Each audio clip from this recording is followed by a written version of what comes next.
Hello, folks. It's good to talk with you again. I'm sorry I can't be person to person, but someday, hopefully sooner than later, we will be able to gather again. One of the questions that people ask when I'm talking with them on the phone or happen to see them on the streets, they say, "What are you doing all day? How do you keep busy?" Well, let me just give you a few ideas, some of the things I've been going. I've been able to read some books recently, which I have not have been able to do in the past. One was a history of Ireland. A fellow named Neil Haggerty wrote a lengthy history, and in a way, it's kind of a sad story. He has a chronology in the back, and almost from the beginning, it's amazing the suffering that the people of Ireland have gone through, almost from the year 400. Every year, there's an uprising, there's a suppression, there's an invasion, people's lives are lost. It's very difficult history Ireland has had, and yet the people have survived, and tremendous courage and faith that's taken. The other book that I'm now reading is one by a fellow named Austin Inveray on Pope Francis, called the Wounded Healer, and he shows Francis to be a very strong individual. Francis is not a weak person.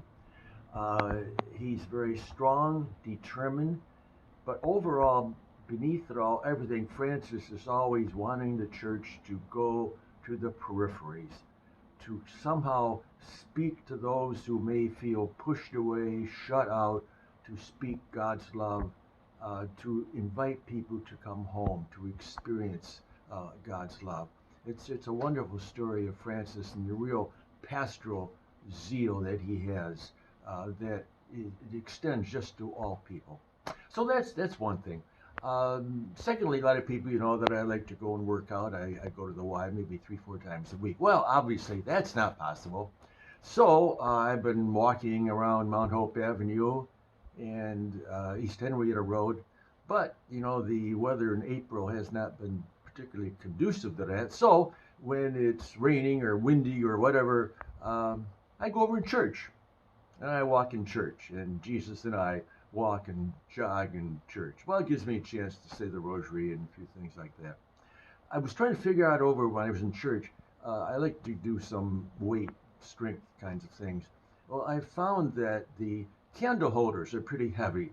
So I lift candle holders, and that's how I get my weight training. Now, don't tell anybody that, okay? Sacristans might not be very happy with that. Um, Also, I'm very blessed to be with Father Timon, Father Dennis Bonsignor, and Gary is a very good cook, and he enjoys cooking. So that is a blessing. So we've been able to have good meals.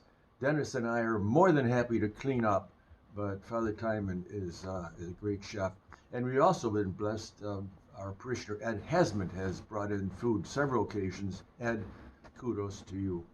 And lastly, just one thing. Father Timon and Bill Rabjohn and John McDermott, our deacons, uh, each day we're able to, we get together and we celebrate the Eucharist. We listen to God's Word, we share the Eucharist. That's been a really wonderful experience.